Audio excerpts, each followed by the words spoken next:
What's going on, guys? My name is Sebastian. I own one of the nation's largest powerlifting gyms, MPG Fitness. I direct 10 to 15 some events each year, and I'm on a mission to help mainstream the sport. Joining me this evening is theswolefessor, Marcellus Williams. We're super excited to get him on. He is one of the foremost coaches in the United States. What's going on, man? What's up, man? How you doing? Good. How about yourself? I'm doing well. Can't complain. Yeah, awesome. Yeah, glad to have you on. Obviously, one of the kind of the theme of this podcast is like I want to talk to people doing big things, whether that's like coaching, entrepreneurship. I talked to the owner of Abs, like just anyone who's doing like big things. Like how do we move everything forward? And I know we had a conversation on future pilots, and I'm like, oh, this is the perfect person to have. But I want to talk about some different. You talk about programming. I see all your powerlifting now stuff. You're probably like, I don't need to be talking about this anymore. I'm good, bro. We're going to talk about your background, kind of get to know you. I like to I love getting people's backstories because it's just like you're talking to people and like it kind of gives you context. You're like, oh, they had a tough prep because he just had a baby. Like there's so much context. Yeah. I think coaches too, like, I know the background of a lot of pro coaches, and I think that's good too. And then we'll talk about the entrepreneurship side. Obviously, I own a gym. I do a meat directing business. I want to talk business. I want to talk about like how you grew, stuff like that. Maybe something for coaches to kind of get something out of. So I just want to jump right in. Like, what's your story? Like, how'd you start lifting? Like, let's go there. Yeah. So my dad is he was a firefighter. He just retired this past year. So as a firefighter, he's a pastor, and he was always very big on, hey, strong mind, strong body, strong spirit. He's always big on that. So every day, like, hey, what'd you read today? Make sure you read something. Did you play outside? Get physical activity, things like that. And when I was 11 years old, he got me into calisthenics, just bodyweight training, like push-ups, pull-ups, things like that, bodyweight squats. And I hated it. Like it wasn't fun or enjoyable. As a kid, it's not something we want to be doing. But he found ways to make it fun. Like he'd have a deck of cards and be like, every red card is pull-ups, every black card is push-ups, things like that. So we'd find ways to make it more of like a challenge. So instead of hey, go do, it's like, hey, can you do this? Can you beat me at this? Stuff like that. So that's how I got into working out in general. I did that from age 11 to about 17. Then at 17 years old is when I actually started lifting weights. Because, in elementary, I played basketball for a little bit. In middle school, I played football for a little bit. But then in high school, I got more into boxing and MMA. So for the longest time, I still was just doing the calisthenic thing, but just wanted to be able to hit a little bit harder, take a hit better, start getting into lifting weights at like age 17. That's how I just got into lifting actual weights. And pretty much was really focused on like it wasn't even anything that was like super specifically structured towards powerlifting or anything like that initially. I just wanted to just get stronger. That's it. Like whatever the movement was, I didn't care if it was bench, chest press, whatever. I viewed all movements equally, just trying to grow and get better at that. But then it was my senior year in high school is when I first got exposed to powerlifting. And if it was based on my senior in high school, I never would have powerlifted because basically I would work out with the football team sometimes. Yep. And here in Texas, because that's where I live, Texas, born in Fort Worth, Texas. Oftentimes, football players are doing powerlifting in the off season. So I would work out with them. I don't think that's mutually exclusive to any state. Every football player I talk to, that's what I did. I played football. We all squat, bench, deadlift. That's what we all did. And so, like, a lot of times people are like, oh, powerlifting is not mainstream. And I'm like, I've been doing – everyone I talk to knows what a squat, bench, deadlift is. Competitively maybe not, but that's interesting. Before we go too far, I want to touch on what you said your dad did. Okay, so your dad was a pastor and a firefighter. So like a lot of times a pastor will be full time. Mm-hmm. So like how did that work with him being a firefighter and what's his background? Yeah, so he did. So well, as far as his background, so my dad graduated from West Point, so he was in the military for a long while. And then he got out the military and then started being a firefighter. But then while being a firefighter, he also got involved in ministry. And pretty much the purpose of him doing that is he wanted to make sure in ministry that at no point was like any of the offering or any money going to him. He wanted to make sure it's always going to the church and going to missionaries and stuff like that. So he also so the firefighting was his job for the sake of providing for us and his family, and the ministry's like, this is what I do full time, like for God. I take no money from this, basically. Okay, so he was doing both. Okay, was it a smaller church? Like, what was like? Yeah, exactly. Not like a big mega church or anything like that, like a smaller congregation initially. And it went through fluctuations of sizes and things of that nature. But essentially, since with firefighting, like with their schedules, like, 24 hours on, 48 hours off, it was pretty easy to kind of be able to balance that with still making services for Sunday. And, he spent a lot of time reading at night and stuff like that, to prepare for the sermons and things of that nature. So that's how he balanced that out. And he still does that to this day. Like I said, he just retired from firefighting. So pretty much doing that for as long as I've been alive. But he's still a pastor and a minister. See, that's what I love, because like it kind of explains a lot of your demeanor and a lot of your personality. Oh, your dad recognized sports, but I'm like, of course he did. Of course, like, of course, like, of course, there was a lot of discipline built into that. That's awesome. That's what I like to. I like to get into that kind of stuff. So you mentioned boxing and MMA. Was that competitive? Was that like what was that? Yeah, so pretty much I ended up, when I transferred to the high school that I transferred at, it just would have been a whole lot of work to get involved in the sports and stuff like that, because I came in like in the middle of everything, like between like my freshman and sophomore year. So my options were pretty much that, or I could go like do something else. So my dad took me like to like this local gym where they had like, boxing, MMA and stuff like that. So I kind of just got involved in that way initially.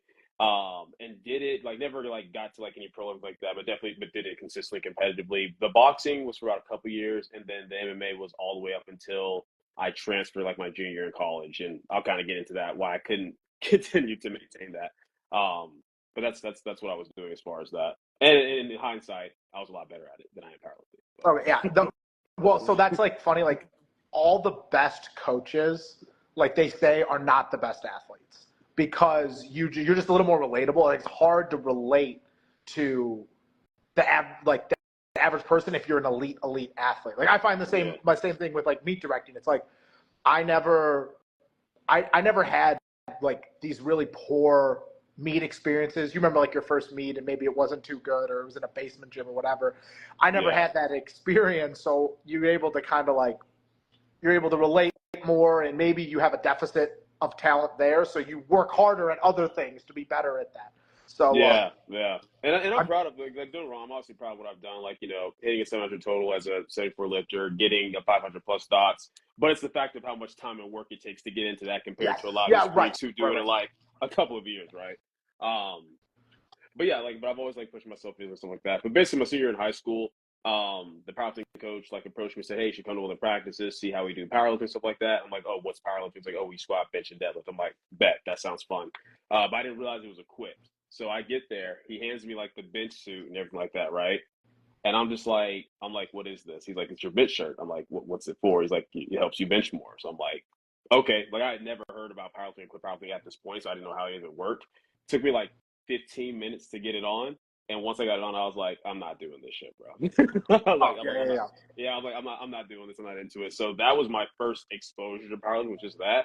So in my mind, powerlifting wasn't even like a thought. It wasn't until a couple years later, my junior year in college, I got approached by a couple. You're saying that now, and I'm just like, I'm a quick lifting's biggest enemy. I'm like, can you imagine how many people we lost because they tried to get into a bench shirt in high school? And like, bro, I'm not doing this. Can you imagine how much talent is just disappeared from the sport? It never makes sense to me either, because I'm always like when I was like, why is it equipped instead of raw in high school? Like the arguments they make don't make sense. They'll say things like, "Oh, it's better for like the team, or it's easier to get into." I'm like, no, it's not. I'm like, anyone can just get into a barbell and squat, bench, or deadlift. Like, it took me 15 minutes to get that thing on.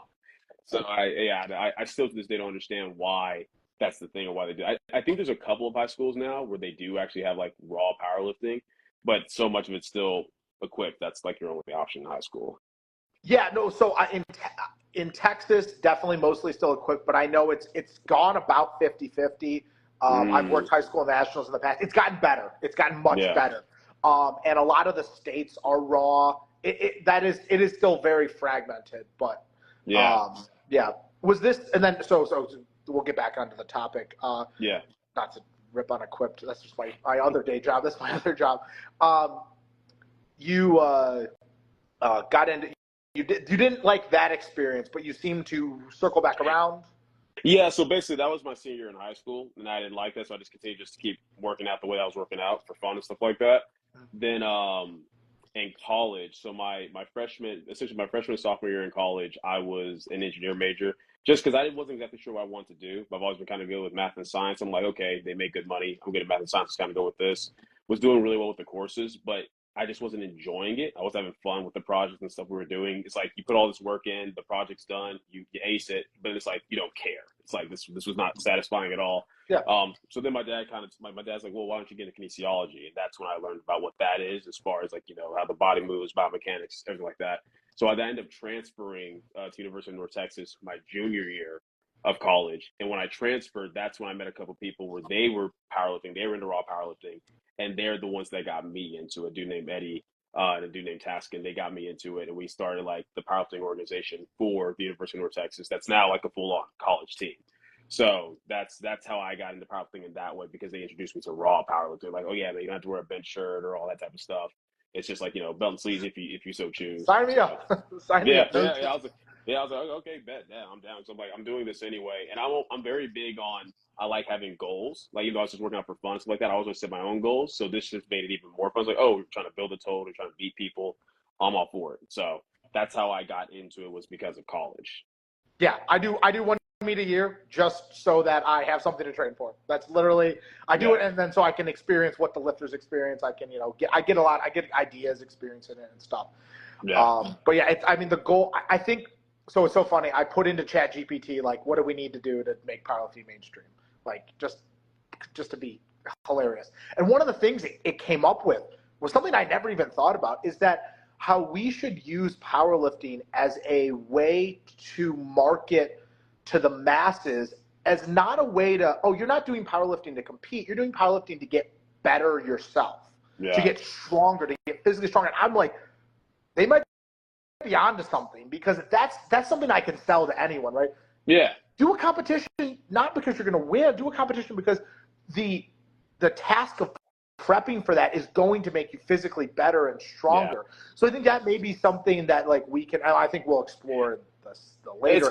It's kind of like when people do sign up for 5Ks or an Ironman run or whatever. It's not necessarily that you're going to win. It's purely like, oh, this is a challenge for myself to say I'm going to do this, hit these goals, and get better. I mean, and a lot of people do have that mentality of like, oh, me versus me kind of already. So, I mean, if you're talking about just getting more people involved, I mean, there's always so many powerlifters who are like that. Like, they know they're not necessarily going to be the best, they're not going to be competitive, but it's like, oh, I'm working towards a goal and I'm getting better because of this. So, yeah. Right. And I think there's a market there, because powerlifting is such a zero-sum thing. It's like, if you're not one of the best three, like, you're kind of out of the game. So I think there is a market there where if we can kind of a little bit of a rebrand, a little bit of a retouch to make it more of a casual thing, right? It is a very serious sport. It requires a lot to do, but maybe we can find a way to rebrand. Like I said, we'll talk to that more in the second half. I want to get back to.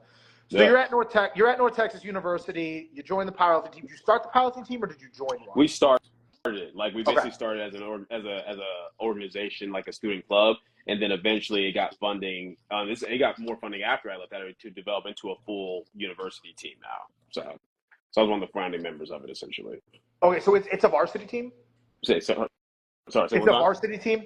It's not a club team? No, it's not varsity. It's just like they get funding now, and they're sponsored, like the same way all these other college have like their own powerlifting teams where they're funded and their travels and trips are paid for and covered, stuff like that. Same thing. But okay. Interesting. Because I've interviewed quite a few coaches actually on this podcast, and there's kind of there's that club team, which is like organized by the athletes, and then there's a varsity team which is like run by an actual coach, and they do get funded from the school, and that's like what we need more of, is that second tier, but you need the first tier to kind of get into that second tier to it. Yeah, there's just kind of like something more like in the middle where it's like at first it was pretty like us, we organize everything, we have to fundraise, we have to raise all our money, stuff like that, and now it's a thing where it's like, okay, you're an official team sports club, but now you will get funding based upon interest, membership, things like that. Oh, interesting. So it was in that kind of a gray area. Was that like a D1? Was that? Yeah. It was a D1. Okay. Yeah, because it's actually much harder, believe it or not, with the D1s to get things legit, because they're more serious than it is with like the NAIA or the D3. That's where you see a lot of these powerlifting. Midland, like universities you've never heard of. It's because it's easier for them to open clubs like that. Yeah. Okay, cool. So you start powerlifting in college. Did you graduate with kinesiology? Yeah, I did. I did. Yeah, I graduated in 2016, and while I was powerlifting, pretty much, and this is kind of part of like work capacity organization like that too. So when I transferred to UNT, one of my biggest things was like, I'm like, okay, I have no student loans right now, and I'm really trying to make sure I don't get any. So I was working 4 jobs while doing 15 hours a semester. I was powerlifting, and also trying to manage things with my relationship with my then girlfriend, now wife. So it was like I was juggling a bunch of different things at once. So when did you meet her? We met right before I transferred to University of North Texas, so right before my junior year in college. Okay. Yeah. Awesome. Any fun stories about that, or is it? Yeah, I could definitely get some fun stories. I don't know if it's one she'd appreciate me sharing though. So. Oh, okay, now you definitely have to share it. Oh man, I'm trying. We'll get into it later. We'll get to it later. I'll probably share maybe not for this one. I gotta be smart. Yeah. No, I mean like it's just like I said, it's so good to just kind of get to know. I mean, some stuff is obviously off limits, but it's good to know like you never there was a great story a history teacher had once, who I really liked, and he was like, yeah, I bumped her with a pool cue in a hallway, and then it's like so cheesy, and it's just like it's like we're just trying to I'm trying to do my part to get to know everyone. Yeah. And get their story out there. But yeah, okay. So you're working 4 jobs. You have a relationship. You didn't have any student loans. I mean, the work ethic is a common denominator through all this. So yeah, you graduated. You're working 4 jobs. What's your post grad experience like? Like what happened there? Yeah, so pretty much while I was like one of the jobs I was working was I got certified as a personal trainer. I was working through the rec center because my original job was I was a head supervisor of the rec center. But then what they did is they take 2 of their supervisors and they pay for the certification if you like pass this exam and stuff like that. So I was doing that, and originally my original goals post graduating was okay, I either want to be going like strength coach, like get my CSCS, or going to corporate fitness, because those are like just the 2 main avenues you go through with kinesiology. Money, exactly, it makes sense. So I was applying for stuff like that, interviewing really, really well, but the issue would be a matter of like just experience, because I had just graduated. Obviously, I had experience training those 2 years. I had organization experience, stuff like that, but they tend to be taking people that have been in the field for a little bit longer. So I was trying to figure out, okay, what am I doing, what I want to do? And then my old boss at University of North Texas ended up getting me connected with Texas Christian University, TCU, and I ended up getting a job as a full-time trainer there. So that's what I was doing post-grad initially. But while doing it, pretty much since high school and throughout college, I had so many friends be like, hey, man, you should start a YouTube channel. Like you're really good at breaking down fitness stuff and explaining things that people make seem very complicated and busting myths and blah, blah, blah. I just didn't have the time to do that in college. But once I graduated, I decided, okay, you know what? I'm going to pull the trigger on this and actually start. So while I was training at TCU, I just started putting out YouTube content as well. Like I was putting out like anywhere from between 2 to 5 videos a week on YouTube. So when you say trainer, were you like one-on-one training? Were you a strength and conditioning coach? Okay. Yeah. Like on campus? Yep. So who are your clientele then? It can range anywhere from professors, students, or athletes that need to come in and get more individual structured training for like for example, if a football player is like, hey man, like we need you to get even more emphasis outside of just the weight training we're doing with you. You go to the rec center, you get one of the trainers, and they cover it as far as that for the athletes anyway. Okay. So anyone that's associated with TCU, whether it be a student, faculty member, athlete, I was working with that variety of people. So that's interesting to me. So like how did client acquisition work? Like were you working the floor trying to get people to train with you? Like how? Yeah, so pretty much we're already all like listed out, right? And we each can determine like, hey, how many clients can you work with a week? So it turns into if you're full or not. And we each have pretty much like a profile that the clients can go through, and the clients get to pick who they want to go to. And the advantage for me was the fact that that's also where I was just working out in general. So people are seeing me work out, do my thing and stuff like that compared to a lot of my peers. So there's a lot more appeal as far as like, oh, this guy looks like he knows what he's talking about. He seems like he knows what he's doing. So that's what helped me build up a lot of my clientele while I was there. Yeah, interesting. So were you salaried at the time then? And then, okay. Yeah. And then would those people pay like per session? And then you would fulfill that, or how did that sort of relate? Yeah, we're going to talk about business. We're going to talk about the business. Yeah, absolutely, absolutely. So like I said, for like athletes that are there on scholarship or whatever, they have a certain amount that would cover something like that. And then certain faculty, like some of them have to pay out of pocket, some of them, if they have a certain amount of years, like it's covered as a part of like just them working there. But for most people, yes, they would pay a certain amount per session, and then we are paid hourly. So, and each session, like with a client, is about like an hour. So we're on like an hourly salary as far as that. Classic personal training. I guess so now I'm trying to get to like, were you selling these people? Like, did you have sales training there? Like, how did that sort of process work? So, did you get that or? So for TCU, no, I didn't have to really worry about that to that degree. That was more so a thing at UNT though, where we did have to kind of learn how to like market ourselves, sell ourselves, create video formats and things like that. So that when people are going through it, it's like, oh, like for example, if there's a trainer where all it is like, hey, here's a picture of them and some basic information, you got that. Versus you have those of us where we kind of really went all in with this, like, hey, here's a full video format of what I'm doing. Here's an example of me training a client, things like that. So you have to learn kind of how to market yourself. Plus, for me, on top of my degree in kinesiology, a lot of what I was doing was in like business and recreation for my minor because I wanted to focus on that, knowing that I was trying to go into potentially corporate fitness. Oh, okay. So you saw this as a stepping stone to a different, like to another personal training type job. Yes, potentially, yes. Because at this point, even though things were going well at TCU, my long-term goal was still like, I still would like to get into corporate fitness if possible. That's still what I would prefer to do. Okay. And when you say corporate fitness, you mean like so for you'd be so for example, like if you work for Verizon and you run like the gym that's in like a Verizon building and you're paid like very well for that, and you run like the training and stuff like that, that's more what I'm talking about.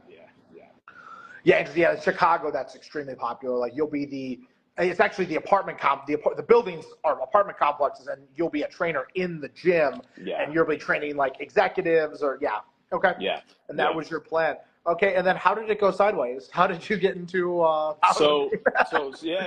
basically, it's funny, it didn't even start with powerlifting. Basically, like I said, I started putting out YouTube videos, putting out YouTube content, like just quick informative videos, breaking down myths or explaining different things. My whole thing was like, hey, keep it simple, specific, scientific. So I'm taking topics, trying to keep them simple, showing you how it applies to you specifically, and then giving you like evidence or research to back why it works, so you understand why it works. Because it was kind of like this thing where like when I was watching a lot of YouTube coming up, it seemed like it was two extremes. These guys that are like explaining all this. It's like that really nerdy dude doesn't want he lives explaining all this science and using terminology that nobody really understands unless they have. Who writes the marker? Who writes the expo marker? Is that Athlean X who would? Yeah, exactly. He would draw the expo marker. Yeah. Like, I mean, like that's where like getting people's attention like is great, but then it does like if you use that, and I know this because I do this. If you'd use that to get people's attention, the only next step is to be crazier. Like that's the only logical step is to just do more crazy stuff. And you have to be able. And my big thing was so it's either that or it's these guys who are okay, they're more down to earth and more relatable, but they're just the bros where they're saying like, oh yeah, bro, just do like 5x20, push yourself hard, and it's like, okay, that's not helping anybody. So my whole thing was just putting out content that I thought would actually be beneficial to people. And it just started doing like really, really well on that front. To where I ended up having a bunch of people reach out to me about like oh hey man, do you sell online programs, stuff like that. And at first I was like no, because in my mind it's so funny. So before I got into personal training, I was like, personal training is a scam. It's stupid. Why do you need someone to teach you how to work out? That's how I thought about it. And then I ended up becoming a trainer. And then I had the same place towards online coaching. I'm like, how do you coach online, like writing programs, stuff like that? So I started putting out like free programs for people. But then I really had people like hitting me up like, hey man, like please, like I will pay you for a customized program and stuff like that. So I'm like, okay, you know what? Let me see like what's up with this. So I literally started with just stuff like $20 programs. I was charging like nothing for it basically. But it was like working really, really well. I was doing really well with it. And then eventually that with having these people, like, you give them the program, it's going well, but then they have all these questions about A, B, and C and learning technique. So then it kind of transitions to being like, okay, if I were to get into online coaching, how do I go about doing it in a way where I think it's actually good, it's actually productive, like people aren't like people are getting their money's worth basically, right? So I started like kind of like looking into other online coaches as far as like, okay, how do they go about it? What do they do? Okay, cool. So they use like Zoom and they'd use like apps to review videos and stuff like that. So I kind of started looking into that. So I started online coaching, but the focus wasn't even really powerlifting. It was just general strength training, weight loss, things of that nature. So I'm doing that on the side while I'm also working full time at TCU. But what I ended up finding, like I think when I got to maybe around real quick, how were people reaching out to you? Like, were they reaching out through IG at the time, YouTube? Like, how were people getting in contact with you? Email. So my email was in my YouTube. So most of them were just reaching out by email. Like pretty much when I first started, like 100% of my clientele was coming from YouTube. Like they're seeing me do my thing on YouTube. Like so I was posting on Instagram somewhat, but like my Instagram was kind of me just posting my own training and having fun. The YouTube was where I was really putting out like the content for people and like to help other people. Right, and this was before the advent of Reels, so like the only way you'd be able to get enough people's attention to actually want to sign up with you was you make these longer form content, and that's probably still the case today. Yes. Like a lot of people talk about, you'll use Instagram to drive traffic to YouTube, where then you'll close people via that link if your content is good enough. Exactly. Okay. Exactly. So did you find this by accident, or like did you learn that, hey, YouTube was the vessel to get clientele? No, it wasn't so much necessarily finding it by accident. It was more so like for example, when I first started doing YouTube and putting stuff out like there, like, do you know who Chris Jones is? Not the football player Chris Jones, right? No. Like Chris Jones, called Beast Mode Jones, really popular, like weight loss bodybuilding type of dude. It's been around like since the OG. I can imagine. Yeah, I can imagine. Yeah. So, long story short, like he was in my area. He and Christian Guzman came down for like a meet and greet. I met him. We talked. We actually hit off really, really well. He invited me to his gym. He started watching my YouTube, like, hey man, I actually like the stuff that you're doing. So it became this thing where I got to kind of pick his brain on different stuff too. And I've been watching. I've been watching YouTube content pretty much while I was in high school, while I was in college, and seeing like, hey, this is what a lot of people do for like just putting out information, eventually going into coaching. Like I said, my goal wasn't originally to do anything with coaching, but I just knew that like, hey, if you're trying to like kind of get yourself out there, get content out there, get information out there, like YouTube is the way to do it. Like that's what's popular at the time. Yeah, you were kind of in the heyday of that. Yes. That YouTube, that 2016 was that era. It was right before all the algorithm stuff started changing and making it like way harder to like get views. Like you could have like 100 subscribers or less, and you could have a good video. It doesn't matter. It's just popping off. Right. So yes, super interesting. And then you because nowadays when they teach you how to brand and market and stuff, they're teaching you, hey, you make content, and then if it's content's good enough, people will reach out via the links.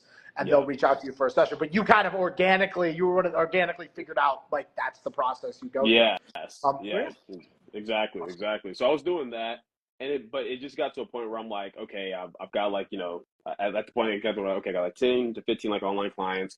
I'm working all these like crazy hours at TCU as well. And I'm uploading 3 to 5 YouTube videos a week. And this thing was like, okay, my days would start at maybe like 5 a.m. and end around like midnight. And it made me feel like I was back in college again. And I told myself, I'm like, yo, the whole reason why I did all that in college was to not have to do that again. So I got to a point where I was really thinking about like, okay, I either need to just go all in with like, like with TCU and just keep doing what I'm doing. Cause I'm getting raised, I'm getting benefits, all that kind of stuff. Yeah. I was like, but as far as online coaching, I was enjoying it more. Like it's funny because even though it's online coaching, in so many ways, it felt almost more in depth than the in-person training. Because with the in-person training, it's like, okay, you get an hour with this person, maybe with them 2 or 3 times a week, and you only get to do so much. Like for the average person, you get to a point where you're pretty much talking to them and counting the reps. And then for the athletes that want to do more advanced stuff, you're kind of limited with what you're able to do. Whereas with the online coaching, it's like, I can talk to this person as much as I want. I can tweak their program as much as I want. I can give as much detail and feedback as I want. So I was really enjoying it. And I was just looking at it, I was like, man, I really feel like just based on how things were going with the clientele I had, I really feel like with the amount of inquiries that are coming in right now, just from the YouTube and stuff like that, that if I just kind of go all in with this, I think I can actually like do this and potentially do it full time. I'm like, in worst case scenario, I can always come back to TCU. Because even when I told what I was thinking about, they're like, hey man, if you leave, go for it, do your thing, but you're always welcome back here. Because I was doing really well. I was like one of the top trainers, so I was doing really well. So it became a thing where I kind of just decided, okay, you know what? Yeah, I'm going to just go all in. Do you remember when this was? Yeah, this was 2018. This is 2018. Okay. Yeah, it's like that's when I really like started to like just dive deep into. Because I started the YouTube channel like in 2016, at the end of 2016. Started working at TCU at 2017, and it was in like about halfway between 2018 when I decided to just try to like go all in and go all out with like just the content and being an online coach and stuff like that. And 2018, like deeper in 2018, is when it started to kind of shift more to powerlifting, and that's just because I started powerlifting, competing more myself. So that gave people more in the pay where a lot of my online clients who were just doing general strength training or weight loss, they wanted to get into powerlifting. And then because I was doing powerlifting myself, a lot of my content that was informative started getting more focused on powerlifting. Like the first 200 videos or so was probably just general strength training, health, weight loss, etc. But then I started focusing more on powerlifting specific content, both informative. You were 200 videos deep. Yeah, man. Oh, man, yeah, I was like, wow. Okay, so no, when I tell you, I was doing like 3 to 5 videos like a week. I was going in, especially when I went into it full time. When I'm like, okay, you know what, I have the time. I was just dropping as much content, like all these ideas I was having, all these topics I wanted to cover, but like, that's a myth. That's not true. That's wrong. People think this is stupid. I was just addressing every single thing that I could. I was going all in on it, especially in those earlier years. So I was doing that. And then, getting the online like roster to grow. And my first goal was pretty much like, okay, I want to get to the point of where I have 30 full-time clients and it's maintained. Meaning if someone has to stop or step away, there's someone that wants to take the spot. That was kind of my first initial goal, essentially. And at the time, the person that I was getting coached by was kind of helping me show how he kind of structured his business and his format and stuff like that. So I kind of was looking at it and being like, okay, that makes sense. That doesn't make as much sense. And just basically trying to take it and find, okay, how can I make this better? How can I make this more? Do you remember what you were charging people? Back when I started? Yeah, you know what? I actually when I first started online coaching, before I got under this coach who kind of told me how to shift things, it was pretty much like, so if you did, if you did 4 months up front, it was like $400. So basically like $100 a month if you did that. And then I think it's like if you did 3 months up front, like it's basically like when you break it down, it's basically I started like $100 like a month basically. Okay. It's kind of what it started with.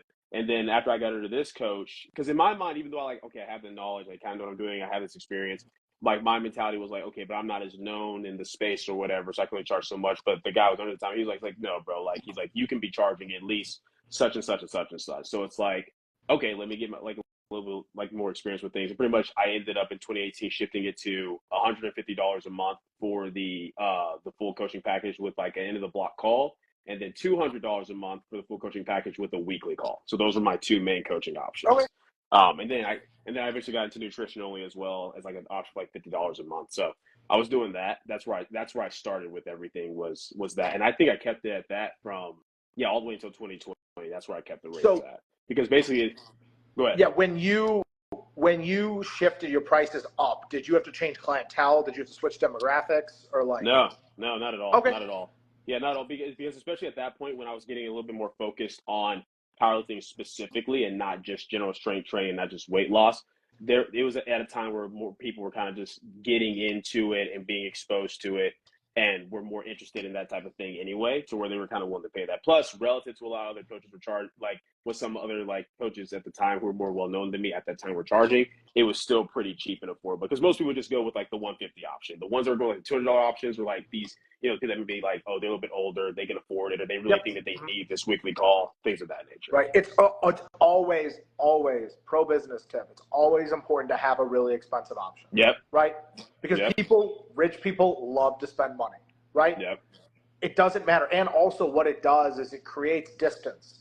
So if I see a product that's $10,000 and then I look down and it says $60, the more distance you can keep between those things, it makes the bottom thing look more valuable. So if there's a lesson we could already give, I mean, that I love hearing that to begin with, because it's like you have this, your main product is that 150. Yeah. But you have the option where you can pay an extra $50 a month, which is 33% more, by the way, to get a little more attention. And people like to pay more for better services, especially people who are looking for fitness. You have a problem if you're looking for a coach. Like whether it's you want to get stronger, you have a problem and you want to cure that problem. Exactly. Having tiers matters, and even like the numbers. Like sometimes, like, 'cause I do a lot of coach mentorship now with some of my clients who are coaches themselves, and they'll tell me what they're charging, and it'll be like some weird random number, like, oh, I charge like 116. I'm like, make it 120 flat. I'm like, and they're like, well, why does that matter? I'm like, it's a better looking number. There's something that kicks off in us psychologically when we see certain numbers where it's like, yeah, I'm down for that. Even though you would think, oh, 116 is cheaper, they should go with that. Like, no, you will get more people if you make it a more like just a good, better looking number. And every time I have them do it, it works. So it's little stuff like that goes a long way. Yeah, price confers value to people. They've done these studies before. They have 3 different bottles of wine, right? And they price the bottles of wine, $15, $100, $250, and all 3 of the wines are the same exact wine. People think the $250 bottle of wine tastes better. This works, yeah. And so what I'm saying, and I think what you would agree, is we're not saying to do that. We're saying that you need to understand that that's how people think, right? Yes. It's understanding the psychology, and then you then apply it to what you're doing. Yes. Right? that isn't you're a new coach, charge that price. Exactly. Absolutely not. It's exactly right. That's not what we're saying. We're saying is understand that that is a tool in your toolbox that you can use to be able to get more value out of your customers, right? Exactly. And one thing I do want to talk about is when we talk about money, because people just have a bad relationship with talking about money. If you are providing great value to your customers and they are consenting to give their money to you, that's okay. That's a great thing. You know, it's okay. It's yes, excellent. It's yes, it's excellent. Yes. It's you know, if you have something like, let's say you're the toilet paper guy and you're the only one who has toilet paper and you're gouging people, that's when it's wrong, right? But when you have something like this that people don't have to purchase, that you're just understanding your own value and you're understanding your own time. And it's important as a business person to understand that. And that's been a new thing I've been working on. It's like you can charge more money for what you're doing. Yeah. People are going to agree and find value. And if someone else is offering a better product, they're going to go there as well. Exactly. And that's the key. It's like you have to, one, know what value you offer, but also know what value do I offer relative to what everyone else is offering. Because that's a big thing that I knew for me too with it too. And I was like, because you hear from clients that maybe come from different coaches, and like you realize like, okay, so this coach is only talking to you like once a month. Like they're not really changing your program much like that. I'm like, meanwhile, I'm responding within 24 hours. I'm doing customized programming. I'm giving you nutrition on top. I'm doing all these things. I'm like, okay, I'm objectively offering more than some of these people who are charging way more than me. So you kind of look at that relative. You look at that relative to like, okay, people have been coaching about as long as I am. What are they charging? What are they offering? And from that, you can kind of figure out, okay, around what price I need to be at. And then, of course, from there, you have to continue to add value by, actually doing right by your clients, actually elevating the service. And then you can start building up from there. What happens is some people get to a point where they want to just start upping their price, but it's like, okay, but why? Like, what have you done? Like, what value have you offered? What results have you got? You have to actually get to that point first before you do that. And that's why for me, like I said, I didn't raise my prices for the first time until the first time I actually raised my prices was 2022. So I started the online coaching in 2017, went more into it full time in 2018. I didn't raise my price first time until 2022, despite the fact that I felt like, okay, I think it's already worth it. I know I'm underselling myself right now, but there's certain things that I wanted to make sure I did as a coach to ensure that, okay, not only with the clients I have, will they be okay? Like, will most of them, if not all of them, be okay with this price range and staying? But even if they don't, there'll be someone who is willing to pay that, right? Right. So yeah, that was a big focus. Yes. Another thing, like I've heard that goes around is then again, this is another theoretical thing. If you double your prices and you lose half your customers, you're still making the same amount of money, but you're doing half the work, right? And so what you do is you don't do that, right? But you put that in your brain and you go, if I did this, would a certain amount of people quit? Am I offering enough value? Again, with I literally had this conversation with my staff this week. I said, we're going to charge what the market charges, and we're just going to offer way more. Right? Yes. We're not going to overcharge. Yes. We're going to charge what the market charges, and we're just going to be so much better than everyone else. And that's how we win, right? Yes. I don't want people to feel like I think there's an emotional relationship with money. I think it's not even that times are tough. It's that life is just tough. Times have been tough since Adam and Eve. They've been tough. So we want to just be at the market and just provide so much that when people come in, they're like, let's do it. Exactly. Right. Exactly. And that's such a big part of it too. Like a big focus I had, and I told my wife this when I first went to full time, I said, I want to do this. I said, but I want to do this the right way. Because like I said, there was a reason that I thought online coaching was a scam for so long, right? I'm like, I want to do this the right way. I want to prove that we can build it up the right way. I said, if I get to a point where I just can't, or the only way we're going to make us is by cutting corners, I said, then I'm just going to quit and go back to TCU. Because for me, I was very big on I'm not giving up my values or my integrity for this. It's not worth all that. But that was such a good part of it too, because that type of mentality was a big part of me ensuring the level of quality. For example, simple things that to me that if you're a full-time coach, you shouldn't even be happening. But simple things like, hey, being late on blocks, not getting back to your clients in the agreed upon time, those were never even options in my mind. That's not, it's non-negotiable. It's not happening. But that stuff goes a long way, because then that's part of word of mouth where it's like, oh yeah, like Marcellus always gets back to me, and I'm not even one of his strong clients or whatever it may be, or like, oh yeah, he really cares about what he's doing. And that's a big thing too. It's like I always tell people, if you're going to go into business for yourself, it helps if you actually care about what you're doing, you really enjoy what you're doing. Oh, I yeah. know so many people. Don't go into business if you don't care about what you're doing, because you will so business is literally eating glass. Like that's not a joke. That's not hyperbole. It's literally eating glass. And so before you do it, make sure at least the glass is the flavor you like. Like just to make sure, like just take that with you. Like, you know, I really enjoy what I do. I enjoy the building of the business more so than the operation, but like it is super important to just be doing what you like to do. For a minute. Let me take 1 minute to go to the bathroom, and then we'll get to what you're currently doing now. All right, I'm ready when you are.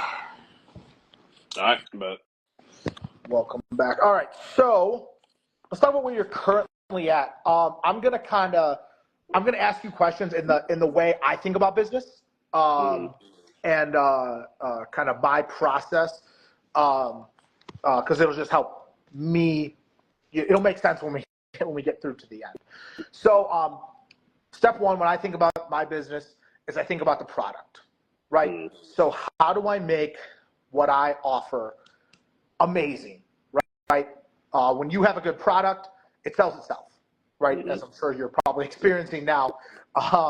So like when you're developing your product, and for those who don't know, like product is not just a physical product. Your service is a product. You know, how good is your coaching service? So like, what do you think about in terms of your product? Like, how do you make your coaching service as good as possible? Yeah. I mean, I tell a lot of people when it comes to coaching, in essence, you are the product, right? Like your ability to critically think is very important. Your soft skills in terms of like knowing how to talk to people, how to relate to different people with different backgrounds. You know, the way that I talk to Ashton, who's in the military, and the way I can approach him is probably gonna be very different than, you know, my college 57 kg female lifter that I'm working with, right? So for me, it's a few things. The first thing is like I'm always seeking to learn more. So I think that's one of the biggest things that kills coaches when they get to the top. They have a certain system, they have a certain structure, and then they're just like, okay, this works, and they stick with it. I'm always looking to improve upon my system in the sense of I'm always looking for more tools. It doesn't mean every time I find out like the newest programming thing that I just change what everybody's doing, but I like to have the tools and know how to use it in case I need to, right? Like a big thing I'm very big on, what I tell my clients is I'm married to progress. I'm not married to a specific style or structure. Like, yes, we have things we fall back on because it tends to work well for most people. But I tell my clients all the time, I don't care if what I'm doing with you, if it's similar to what 20 other clients are doing, and I don't care if you're the only one doing it. What I care about is, does it work for you, and do we know why? Can we get repeatable, consistent progression with that, right? So constantly trying to learn more. So like, for example, even though I'm one of the owners of Powerfully now, I always tell people when the other coaches put their videos up, I'm always watching those. I'm always trying to make sure I'm consuming information and content. So that's a big part of it. The second thing is my own training. Like there is something that is inherent, and I've gotten something that's inherently allows you to be more relatable to your clients when you're doing what they're doing, and when you're still competing, when you're still putting yourself through the same process, and what you're asking them to do is something that they know that you're willing to do yourself. So even focusing on my own training is still a big part of it. Continuing to put out content. So even though I obviously have Powerfully Now, which is a paid subscription service, I still put out YouTube content. I still do that because one, in making videos and making content, it helps me to still even better understand these different things and different things that I try with clients and on myself and test out. So that's a big part of it. So that's a big part of what I'm developing as well. And then beyond that, it's the little things like, okay, what all is coach involved in coaching? Yes, programming, yes, soft skills, but things like game day handling. So it's like making sure that when I go to meets and when I handle, I go back and I watch the live streams. I review what I did. I review, okay, why did I make that decision? Why did I make that call? Was that a good call and we just didn't get the result I wanted, or was it a bad call and that's why I didn't get the result I wanted? So I go back and watch every live stream that I handle at. I listen to what the commentators are saying. I look at the comments because some, you know, a lot of times it's nonsense what the random comments on the stream are, but sometimes they make actually good points and you realize like, you know what, that's true. No, I should have thought about it that way. And like what you kind of a filter for stupidity is consensus. Yes. Right. So like lots of people are saying the same thing. You might go, oh, maybe the Reddit people are right. Maybe the YouTube people are right. You know, when you can see like a lot of people agreeing. Yeah. That's a good way to kind of filter out especially in fitness. Like in fitness, if you hear something a little outlandish from one person, but then you hear it from like 15 different people. They're saying the same kind of, like, eat more protein, right? I don't think that's a questionable one. Like, you need to eat more protein, right? You need to drink more water. Like, those aren't so fringe. Exactly. So it's good. I like to hear the watching the film part. I've never actually heard that from a coach talk about actually going back and reviewing the tape. Obviously, that's a normal thing in other sports. Yeah, because like sometimes it's a thing where like you can think like in the moment you're so convinced you made the right call. But when you've had time to kind of step away from it, step away from the adrenaline emotion, you go back and look at it, and then you can really determine if it was the right call or not. You get to watch it from the live stream view, like, okay, you know what? That actually moved better than what I thought it did, or maybe I could have bumped him up by 2.5, or that moved worse than what I thought it did. I should have done less. Things like that. You have to be able to review that type of stuff. And then beyond that, also just finding different ways to make things more efficient, both for myself and my clients in terms of communication, being specific with, okay, what type of feedback do I want? Here's the way I'm going to start trying to give you feedback. And instead of just being like, for example, so it's like, oh, did this feel good, feel bad? It's more so like, hey, did that feel heavy on your back? Because that tells me something different than, oh, it felt light on my back, but I felt slow coming out the hole. Like things like that. Oh, and so you're asking different questions. Yes. Are you asking those questions based on what you see? Or are you asking those questions based on the person, or probably both? Yeah, both. So based off what I'm seeing visually, but also based off what they're reporting to me, right? Like if a client tells me like, hey, like this felt okay, but not the best, that's when I'm like, okay, I need more specific feedback than that. So what about it didn't feel good? Was it heavy in the back? Nope, fell on the back. Did you feel like a little bit slow at the hole? It's like, oh yeah, I did. It's like, okay, that lets me know it's maybe more like a volume thing, right? So if it felt heavy on the back, it might be more of an intensity issue. Or if it's like, hey, it actually felt great, but it took me way more warmth than usual. Okay, that might be an exposure thing. You know, your secondary squat, it might be too far away from your primary. So obviously I'm not going to get into program right now, but the point is like taking the time to learn those things is good, because part of what you are as a product as a coach is you're a problem solver. And the things that a lot of coaches run into is there's a problem and they'll just throw random stuff at it. But when you learn how to ask the right questions and get the right feedback, you can know exactly what to tweak and adjust, and that's huge. And then that's another part of what I'm working with the product is also like just learning how to be a better teacher of things, not necessarily just for my clients, but for my clients who are coaches themselves too, since they're paying extra for the mentorship, learning how to like, okay, what's the best way to teach you this stuff? Because a lot of us of what we learn it through certain experiences and going through things and trial and error. So it's okay, what's the way that I can teach this to somebody without them having to do as much trial and error, but showing them how to recognize, hey, if this happens, these are your options, and this is how you know which tool to use, things like that. Yeah. So a lot of that is what I'm working on in terms of like, myself as a product. And then of course with Powerlifting Now, it's always like the content creation. Okay, what can I do to make this content more visually appealing as I'm explaining something? We're images can I pop We're definitely up? going to get into that piece because obviously I love that. But I did want to ask you, so you have a fairly large roster, if I remember, I heard you on some podcast. Yeah. How do you stay organized? Oh, well, you can tell me how it is, but how do you stay organized with that? Like, what tools do you use? Like, what's your process with that? Yeah, so as far as full powerlifting clients, I work with anywhere between 80 to 85. So 85 is my cap. I tend not to fall below 80. And for nutritional clients, anywhere between 20 and 25. So in total, I'm typically working with anywhere between 100 and 110 clients in total. As far as that's both. Okay. Yeah. How much time is the average client?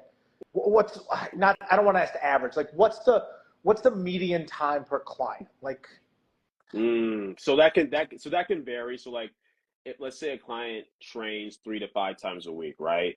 And the way I go about it is I have them send me videos from every session, and then they give me feedback, and I respond to that feedback. Okay. So let's say a client trains, let's just say like 4 times a week, right? Because most of my clients are in between 3 and 5 times a week. There's a few that are 6, a few or 2, let's say between 3 and 5 times a week.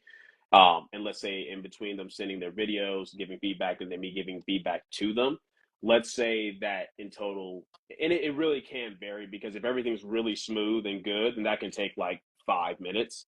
But if there's a lot to go through back and forth, if it didn't go as well, then that could be a 15 or 20 minute thing, right?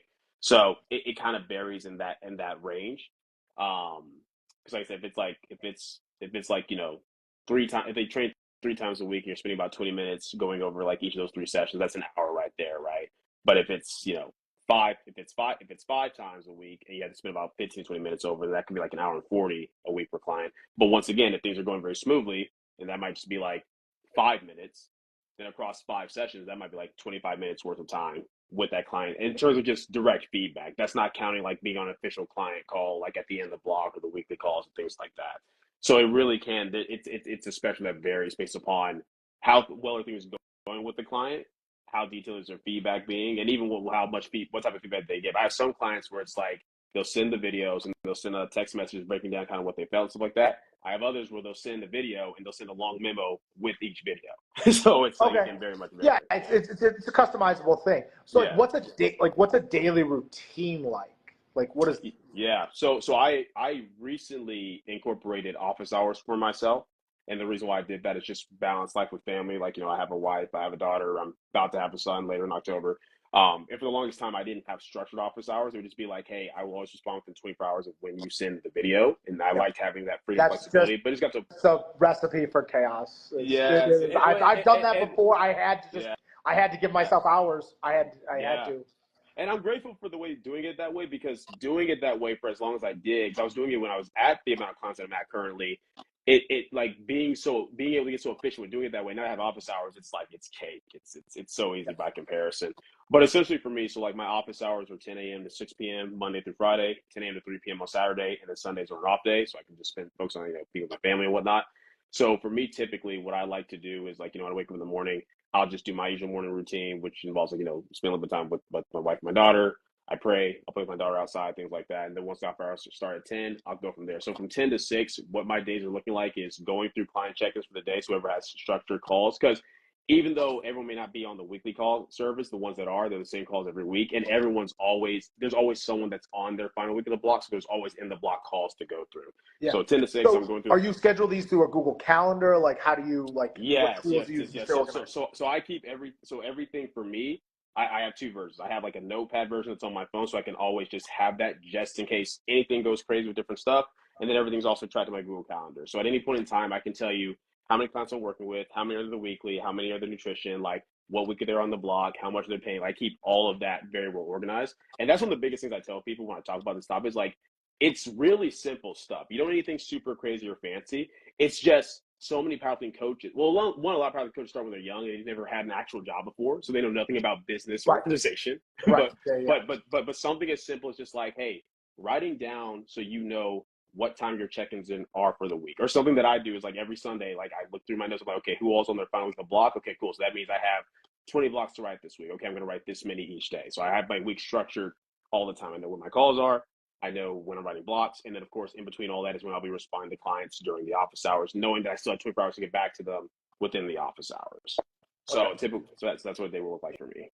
I'm curious, I don't know if you ever thought about that. I'm sure you have. Do you feel like this is something that's long-term sustainable? It seems kind of crazy. Yeah, no. It's interesting because I think it's interesting about it is like when I first got into it, I think for a long time it wasn't something that people thought would necessarily be or something you could do for forever retire. But I think now we're at a point where as the sport's growing and interest is growing, and if you continue to stay on top of things and stay relevant, I think you can. Yeah, I definitely, no, there's no question that in terms of like being able to make a living, it's definitely sustainable. I'm talking about like just dealing with that on a day-to-day basis. Do you feel like that? Oh yeah, the amount. So this is something I always tell people.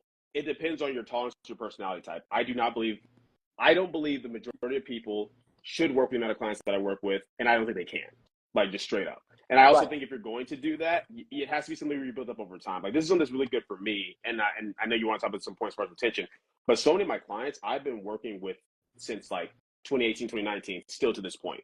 So that's something that makes it a lot easier when the vast majority of your roster are people you've been working with for years and it's a smooth flow. Oh, and you autopilot. have new people switch. Yes, you have some people kind of coming in and out. That's so much easier than every year it's 80 new people. You know what I mean? Right. There's no onboarding. Like there's no exactly. So retention's a very big part of it. And if a couple clients, and then when you get to a point where you have to have a roster, you can also just be so selective. Like if someone has to stop or you have to regrettably drop somebody and you're going through all these emails, you can just be so selective. Like, okay, this person will be perfect. They'll fit in easily. There'll be a smooth flow.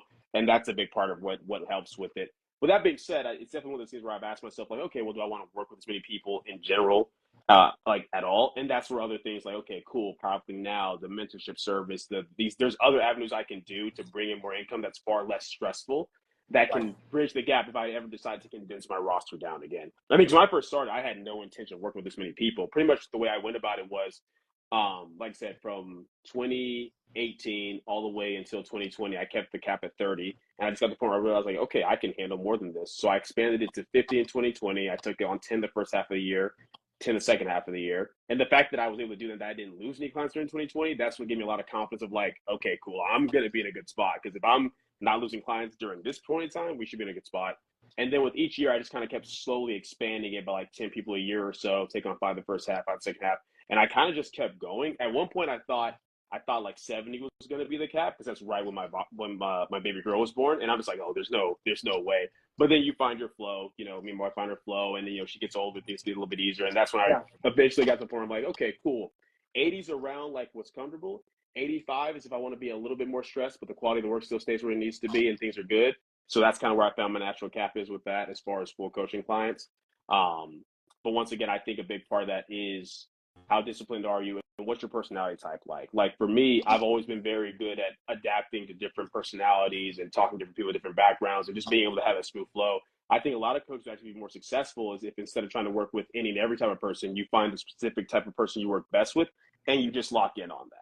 Like that's something that I told like Sean O'Neill before. I'm like, hey man, like I think like you work with a specific personality type. Just work with that personality type. Like, yeah, it's cool to be like, oh, I can work with anybody, but you don't have to be a successful coach. No, right? Just find what works for you. Right, and I think you'll like a lot like your success is found in the niche. Like success is found in the niches, right? Your niche is probably just high level people, right? Whereas like some people might work better with women, some people might work better with people who are in like John Song has found carved out a little more. He's found a niche probably everywhere now, but he found a niche. Yeah. He started with people who were rehabbing, and now he's found himself to be one of the top coaches. It's all about what you want to do. I mean, there's some people where like I'm like, hey, if you just work with the elite level lifters only, you'll be fine. I'm somebody where like, and it's funny because yes, a good portion of my roster is elite, but the vast majority of my roster aren't these super high level elite people. So that's something you have to be willing to work with too. Are you good at working with just like the everyday person where they're like, hey, I'm just trying to get a little bit stronger, lose weight, whatever. Which for me, with my background in personal training, it's like, yeah, that's fine. Oh, right. You know how to work with the Gen Pop. Like, Exactly. So find what you're good at, find what your strengths are, and yes, still try to make up your deficits and weaknesses, but kind of like recognize the difference between, okay, this is a weakness that I can improve upon versus, okay, this is just not who I am as a person.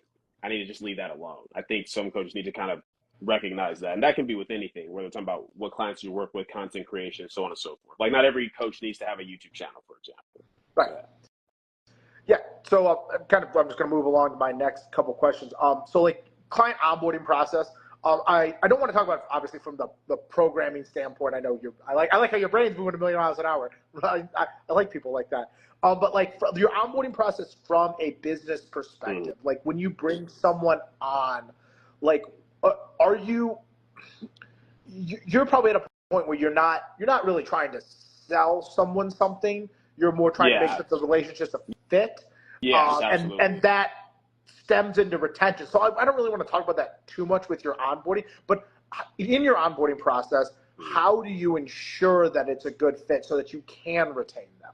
Yeah, absolutely. So one, it's actually, so my questionnaire is set up in such a way, right, where it's a very simplistic questionnaire, but it does two things. One, it gives me the general info that I need, but it's also set up in such a way where if somebody is really like serious about it, they can like just go crazy with what the information they give me, right? Whereas it's also simple enough where you just give me the bare information I'm asking for, and that's it. That alone already tells me a lot. Because the person that's giving me like all this extra type of information, that's probably something I might be more interested in working in, but it depends on what that extra information is, right? It's like, okay, they're being really detailed, they're being really passionate, blah, blah, blah.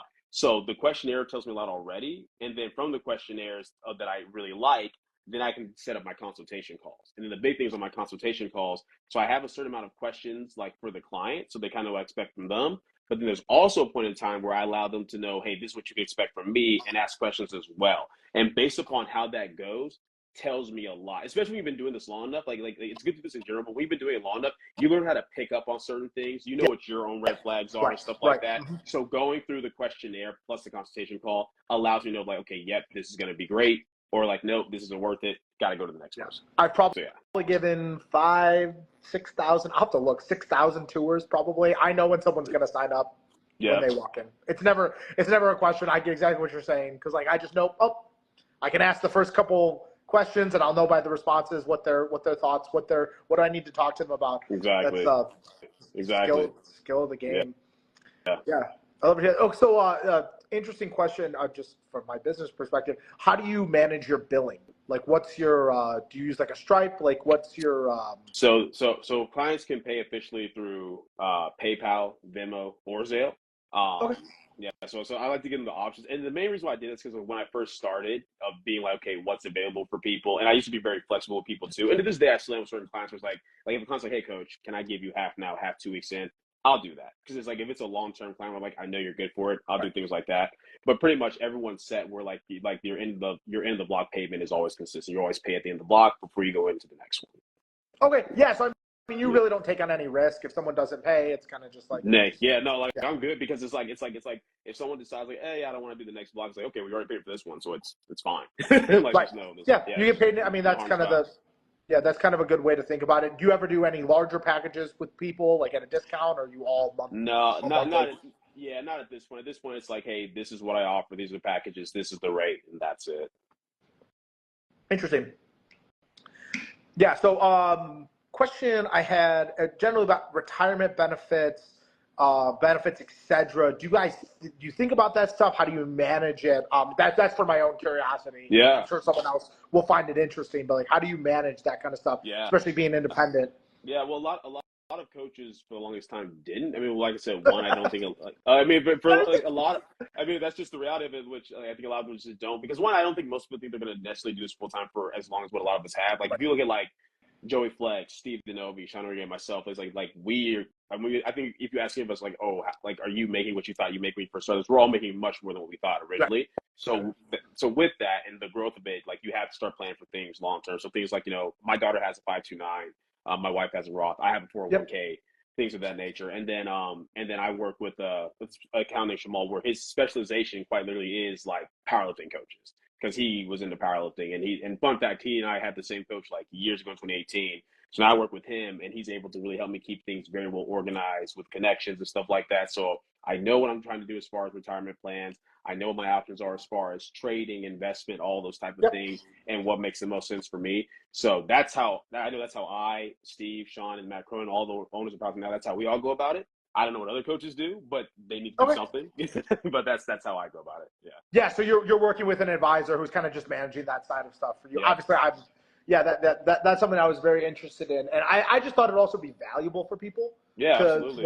Like just learn, like, hey, maybe you're getting into coaching, like guys, like investing is like one of the most important things you can do. Like, if your income is almost irrelevant, if you make a decent living and you save your money and you invest it, you will be rich. Yes. Like, there's, barring disaster, if you're disciplined. I think a fully funded Roth, if you start as a powerlifting coach at 21, like, you'll be a multimillionaire at 55 and a half. So like just I wanted to mention it because it was just interesting to think about. No, I think it's underestimated how important it is. Because once again, I just don't think people plan for it in that type of way, and that's part of why I like doing stuff like this, and I like to ask some questions like that, because I'm very big on like, hey, whenever I'm done doing this, I want the next generation of coaches to be able to do this even more efficiently than what I did. So giving them these options, giving that information, I think is very important. Yeah, no, I think that's definitely a good thing, and I feel like it's one of those things where it costs me $0 to talk about it and could hopefully change someone's life. So I love that. Yeah, exactly. All right, we talked about the present. Love this conversation. And let's talk about the future. Like, what are your future plans for the business? Like, or how do you scale something like this? Are we talking about other coaches on the team? Content is obviously infinitely scalable, which is what we love about content. Yeah. But I guess start with the coaching business first, and then we'll get into the other stuff. Yeah, so it's funny because it's something that I used to go back and forth on a lot of, like, okay, do I want to get coaches under me? Like, do I want to do that? Because I've never seen, we've seen some people try it and not work out well. We've seen other people do it with relatively good success. I just determined that for me, it's not something I'm interested in for a couple of reasons. One, a big part of my business, my brand, if you will, is that aspect of, like, if you just look into, you can ask any of my clients, past, present, future, of like, oh, did Marcellus ever wrong you? Was late on anything? Did he not do what he's supposed to do? Like, the answer is like, no, like 100% across the board, doing what I'm supposed to do. And I've been in situations where, despite stress or dealing with family or deals, whatever it is, that I still make sure I'm top what I need to be on top of. Even if I take on people that I really trust, that I mentor myself, I simply cannot ensure that they will always hold themselves to that same standard and quality that I do. And the issue with that is, over time, that can reflect on me and the business as a whole. So then I have to ask myself, okay, well, is it still worth it from a financial standpoint, like taking a portion of what they're doing and all that kind of stuff? Like, is it worth it? Is it beneficial to me? And whether that answer is yes or no, I think comes down to how much you're trying to make, and what you're trying to do. And for me, it's just not something that I'm interested in the sense of like, even when I look at like how I could scale and how much more extra I'd make, I'm like, that's not worth the potential of what that can do to my business, my integrity. It's just not worth. And it's something else I have to manage. It's like, once again, with the amount of clients already managed, now I have to manage. So you have 2 to 5 coaches under you have to manage them as well. Right. There's just so much more that goes into it. And this is a service based business like this. What's going to happen is, let's say you do build someone up, they're just going to go off on their own. Yes. Like it's like, you're going to do all this, and there's really just no way to exhibit any control. And that may sound bad, but it's just like, it just makes it very difficult. So and honestly, I'm fine with that, because what I do, like I said, so I have a coach recommendation list, right? Where whether I mentor someone for a year or whether I like interview their clients and observe them for a year and make sure I think they're on point, I'll put them on that list. And in that way, I'm bringing business to them. They're not having to pay me for that at all. They're not getting anything from it. But the way I look at it is like, okay, cool. I know I can't work with everyone all the time. So when I get all these inquiries, I can send them their way. And by building up that community, it's almost like a branch of influence to a degree. Where and that's important as far as marketing as well. So it becomes this thing where it's just like, I'd rather do that and rather people be able to do the position where I'm in, where it's like, hey, you can do this, do your own thing and control it how you want to do it. And the best part is like I'm helping you, but if you mess it up, that's just on you. You kind of lose the brand stuff. I mean, you still want to vet these people for obvious reasons. Exactly. But yeah, I like that philosophy. I think with this particular business, it works really well. It develops your network. And who knows, you never know when you might need something at some point. You never know if that person, maybe that person develops really, really well, and then they need to move on from that coach, and you gave them a really positive experience, so then they come back. I always tell my staff at the desk, I go, we ask questions of our customers to know what they want. And if someone says they want a pool, we don't have a pool, right? Yeah. So we say, hey, Lifetime is really nice. They have a beautiful pool. I wouldn't recommend anywhere else. I would say make them a great recommendation. And then here's what might happen. 99% of the time, they're never going to come back. But 1% of the time, they're going to get into powerlifting or they're going to get into bodybuilding. And they're going to be like, I remember that guy. He was really nice. He didn't lead me astray. I went and I got the pool, and you know what? I want to get jacked. And so they're going to come back to us. And it's the same thing. It's like you build this good brand, this good network. And obviously, it's paid dividends with some of the other stuff you're doing. Yeah. But yeah, YouTube still is that monetized? Is that well monetized? Like what's the YouTube's still monetized, and I'm still, because like I said, it's not like back when I was putting out like 2 to 5 videos a week. At this point, it's like I make sure I upload at least once or twice a month based on what I want to cover and stuff like that. The main benefit that I get from YouTube more, I think, than just like monetization of it, even though that getting that extra money every couple months so is nice, is it's a way of still continuing to be relevant by putting out information, putting content. So even though, yes, it's like the really hardcore people that really care are gonna subscribe to Powerfully Now and just pay for that, right? But just the general person that comes in and just wants to know information, YouTube is still very useful for that reason. It's just another form of marketing. Well, your free content on YouTube funnels people into I won't get to that too soon because I do want to talk. I love that, so I want to talk about that. But yeah, I mean, you get good viewership. I mean, it's not you're not going to pay the bills, but it's a nice way. It also is a good way. It's a good way to sharpen your sword. It's a good way to hearing yourself talk and help serve your ideas. And you look back and you go, I said that. I don't know. Yeah, exactly. Yeah. Good. Yeah. Oh, and you're making okay. So you're doing shoe review. I love that. Yeah. But what's your process when you're making content? What are you thinking about? Are you doing all this stuff? Are you editing this stuff yourself? So for the first, I don't know how many, maybe 300 or so videos I was. At this point, I have an editor. His name is Mark Harris Visuals. He's the one that does a lot of my recording when I do meet days and stuff like that. But I have him as my editor, longtime friend as well. And that's another thing that just helps me save so much time, because even though I still have to record everything and outline it for him, that time is so valuable compared to editing. It was, especially at this point, there's a point in time where when I was doing my own editing, it might be I'm doing this at 2, 3 a.m. because that's the only time that I have to do it, right? So that helps a lot in regards to that.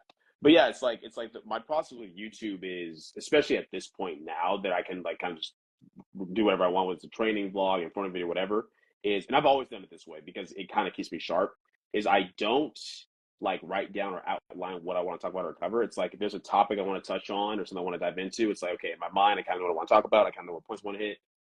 I press record and I just go and I flow with it. And that's always worked incredibly well for me. And it's because it makes it almost more like a conversation. Like if you like, especially a lot of my old informative videos, it'll be this thing where you can tell like, hey, I'm explaining something, and I'll say like, now a lot of you, because I just said they're probably wondering this, and I'll answer it. And like that type of content is just it's engaging if it's just you talking to yourself basically. So smooth flow with that. Yeah, exactly. I mean, when I put together these scripts, I just do bullet points, and it also just gives the host to give the guest something to think about. Yeah. It helps me not forget anything. But yeah, I just let it flow. There's and you show your personality, and the personality sells. Like people like to hear your personality, stuff like that. Yeah, I'm skimming through all this. Yeah, you got some. Yeah, this is good. This is good stuff with the content and the YouTube. Like I said, you have an editor. Do you ever think you might try to expand on your YouTube, or are you kind of happy in the current part it's in? I've definitely had I've definitely had thoughts of different things I might want to cover just based upon other topics of interest that I've talked to with other people. They're like, man, you should talk about this or blah, blah, blah. It just becomes a thing of like, okay, do I want to do a whole separate YouTube channel for that? Do I want to kind of incorporate into what I'm already doing? I haven't decided for sure yet, but as of right now, I'm pretty content with like what I'm doing with it. Like, you know, the content, the prep series, showing different training things, all that kind of stuff. So yeah. Right. Yeah. And if you were going to scale something like this, that's when you're bringing in external people. Like you're not even, you would bring in someone else who's like maybe grown a channel to 1 million subscribers, and you're like, hey, what do I do? You know, do it for me. Like it wouldn't be something you'd probably spend your time on. Exactly. You don't have much, but it would be something where where you could bring in extra people as leverage to help with that kind of stuff. But yeah, I love that. Okay, so now powerlifting now, speaking of content, powerlifting now is based on what I've seen on the outside, I'm guessing very successful in terms of, I mean, it's the only product on the market, which is like the best kind of product. Like for those of you who don't know, like having the only product on the market is excellent. But like, how did that come about? Like, what's the story about of that? Yeah, so basically, I'm trying to remember. This is like maybe, I guess, almost going on 3 years ago.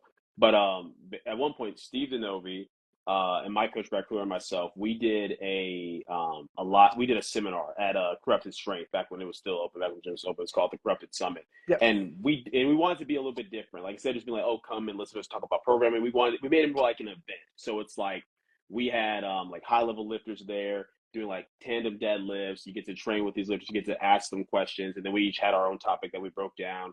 We brought on like a guest to break down his own topics. We made it more like a huge like event type of deal. Yeah. And it went better than we expected. It went super, super well, but it was still something that's when we really realized that kind of seminars and that type of way are kind of dead was that we also had a video made of it. So even if you couldn't go to it, you could get the full recording of everything that happened as it went down, all that kind of stuff. And that you felt like that was dead? Yeah. Compare at least for powerlifting compared to what it used to be. Like in terms of like the amount of people that you think are gonna like come down and fly out for something. What and year like, was really that? enjoy it. This was like I want to say it was like 2022. I want to say, or 2023. Really? Dude, we had that worker event. There were 500 people. And that's what I was gonna say though. That's the thing. Worker events are different because it's not a seminar necessarily. It's not about like, oh, come listen to me talk about how to squat or bench or deadlift. That might be part of it, but it's more like this huge community event around like this brand and these individuals, and you're bringing in all these high level lifters and stuff like that. That's the part that did well. But what we found is in terms of like the content and informative part, people just prefer to just buy the video. Like we sold so much. Okay, right. Instead of coming out, okay. Yeah, we sold so much that we didn't realize. That's where we're like, okay, well, you know what? Like that's where the seed was kind of planned of like, well, why don't we just do something like that? It was like, obviously I have a lot of experience with YouTube. Steve Nova has a lot of experience with YouTube and stuff like that. And it's like almost like the idea almost came like Mass, like that old subscription-based service Mass would be like, it'd be more like research and studies that would come out and that type of content. It's kind of like you could subscribe to it, you get a certain amount of like articles each month or whatever. It's kind of like that same format, but like why don't we do that like with videos? So it's like, okay, like 4 of us coaches, you get a video from each of us every month, roundtable podcast discussion, and we're just trying to make it the powerlifters library. We're like, okay, basically our goal was like, if somebody gets involved, probably like, hey, I want to learn everything there is to know about powerlifting, whether it's programming, technique, nutrition, meet day, every possible thing. Where'd I go? The answer is powerlifting now. That was what the goal was. Yep. And it surpassed our expectations in terms of the amount of growth they got, like, and how quickly it grew, in terms of like total subscribers and everything of that nature. Especially like in the first year, it surpassed our expectations, and then in the second year as well. Like I said, now we're in our third year right now currently. But that's where the idea pretty much came from, is being like, okay, like we're at a level now because of what we've all built up individually. If we all come collectively, we can charge for something like this, even though there's YouTube content. This is something that's more consistent, because you're getting something for sure every month. At least you're getting 4 videos, you're getting the podcast. We're bringing on guests onto the podcast. We're bringing on guest videos and things like that. And now at this point, we've incorporated things like, live Q&As just for subscribers only and things of that nature. So that's where the idea kind of came from, and it's just continued to do very well and been built up to that point. But it's definitely a combination where it's like, if any just 4 random coaches have the same idea and even cover the same content, it doesn't do the same thing as the 4 of us where we're established coaches. Our names are known. We've done enough stuff to where people care what we have to hear. So just coming together in that format is, I mean, like I said, no one's done it like that before. And that's what really makes it different, because there's nothing else like it.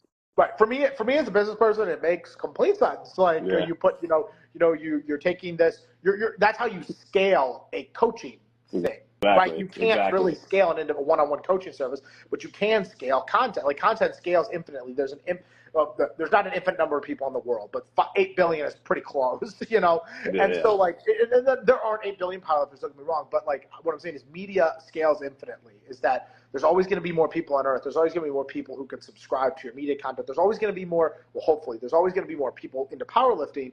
And so it's something that just kind of always has a bit of a runway for people. So, I love the idea. I love the concept. And actually, it's funny because it kind of meshes into some of the stuff I'm working on. And I actually help someone else work on, where not only you have coaching content, but in the future, I believe you're going to have actually event content will be on these platforms. You'll put event content onto these, you'll put meets onto these platforms. Platforms already have subscribers built in, and you're just bringing in more subscribers. I mean, what better thing to put on a platform with, coaching content for powerlifting than actual events? Yeah. Like, and so I worked with Abs Powerlifting on their subscription service, where they put all their live events on. And I'm sure that's the future. I mean, if you haven't seen with what WWE has done with Peacock, with what NFL is doing with Netflix, the future of all this stuff is subscription services. You pay you get $13 a month, and you get all the content, and hopefully that's the path to monetization for a lot of different things. Yeah. But yeah, I love that. I'm glad that's working out good for you guys. Is the growth still on a similar trajectory than it was in the first couple of years? I know the split kind of. Yeah, it's like so it's definitely kind of more leveled off a little bit in terms of where it's at and kind of where it's sitting. But that's where it comes down to. Really, what it'll come down for us is like, okay, we know what we're doing. We know how much we can get with it. What else can we do with this platform to build upon it? What else can we offer and do? Like, if, for example, even when we start doing stuff like, okay, custom programs just through powerlifting now that you have to get through subscription services, things like that. There's a lot of stuff we can do on top of it and expand upon it. It's just going to be a matter of like, okay, how much time do we put into it? Do we want to do it? Is everyone on board to what they need to do to make that work and happen? And so long as that happens, then once again, you can continue to build upon it from that standpoint. I think for us, the reason why we're kind of like, you still want that being a good spot, because we're pretty much ahead of schedule at this point. Like we're pretty much where we thought we'd be by year 5. We got there by like year 2. So we're in a really good spot. Okay, so you're playing with house money, and you're kind of like, okay, like you can be more choosy with your spots on what you want to add and what you want to do. Exactly. Yeah. Awesome. Exactly. Well, it wouldn't be a listen for commands. We don't talk about the current state of competition and the future state of competition and what that all looks like. So one of my questions here was just like, what do you think of the current state of competition? What do you think of the current, I don't want to say political, but like the current like landscape, like opportunities for your athletes? Are we trending in the right direction? Go. Yes and no. Yeah, right. I get a lot. I got a lot of that in my brain. It's tough, man. Because it's like, for example, you see things like Sheffield, right, and that gives you so much hope, or also we're in the right direction. But then you realize, man, that's just one meet, and that's one meet that's impacting a handful of lifters when there's so many other lifters that, like, I mean, if we just look at nationals, right? It's like you look at, say, like the 93s or the 83s. It's like there's so many people in that group that could go to Worlds, and that if you took them in, they were podium at Worlds across like these other countries easily, right? But only one gets to go, and only one gets to win Worlds, and then only that one gets to go to Sheffield, right? So there's stuff like that, and of course, you got like the SBD Raleigh meet, the SBD Austin meet, and that kind of helps. But I guess, I think we're heading the right direction in terms of the way things are being marketed, the content that's coming out with things for stuff, the fact that there is more money involved than what there's ever been, obviously. But I still feel like there could be more incentive for certain things, for sure. I mean, like, for example, like Worlds, for example. I feel like it's like, okay, if you win Worlds, and even though I know Sheffield, like, you win Worlds with Sheffield, if you win Worlds, I feel like there should be something like bigger with that outside just the title, like in terms of financials and stuff like that can go into it. I would definitely like to see. It would be cool to be able to see like athletes just getting paid more consistently for things like, okay, hey, you're a world level lifter, or hey, here's your spot, or you're placing this in nationals. Getting paid in that aspect would be cool, obviously. It's just kind of hard to complain about it when it's like, well, right now they're still making more money than what they were a year ago or 2 years ago, like, easily. So there's definitely that aspect of it, and it's also like, okay, what can we do to get people to? I mean, you've talked about this before. I don't know about necessarily like, competing every month, but I'm more get people to compete. Aggressive than that. I'm every week. No, and Yes. we didn't get it. We were talking about other things. I haven't gotten a chance, and this is where I'll get my chance to kind of outline. Yeah. My ideas are on a spectrum. Okay, I have normal basic things that are like brain dead. Why aren't we doing? I have things that are a little more aggressive that maybe take more money, and then I have batshit crazy, right? And I know that. Yeah. Like I'm self-aware. I'm self-aware. Like, I know. Like, listen, I know, and I know the perception of what I say a lot is also like taken. Like, people take it at face value and don't understand what I'm even talking about, and that's my fault. I don't elaborate in a 20-second clip about what I'm my vision. It's not even my vision. It's just, I think it's a logical exercise. But yeah, I think there's a couple things. I also like to make sure everyone's on the same page, right? So like, and tell me if we're not on the same page. My number one goal is to get athletes paid. Like, that's number one. Like, I put that at the top because I think that's that's just a rallying cry, right? That's a good way to get everyone on board, right? I go, we need to get athletes paid. So I do that. I write that at the top of the list. We need to get athletes paid. Okay, so what do you got to do? You got to go look at other sports, right? How do athletes get paid? Well, in most sports, athletes get 50% of the revenue, right? Not the profit. They get 50% of the revenue, which is like, that's actually a pretty good deal. Like, if the league loses money, they're getting 50% of the revenue. So, now you have your at least one step of the equation, right? You need to make more revenue, right? And so then you got to look at, okay, how do sports leagues make revenue, right?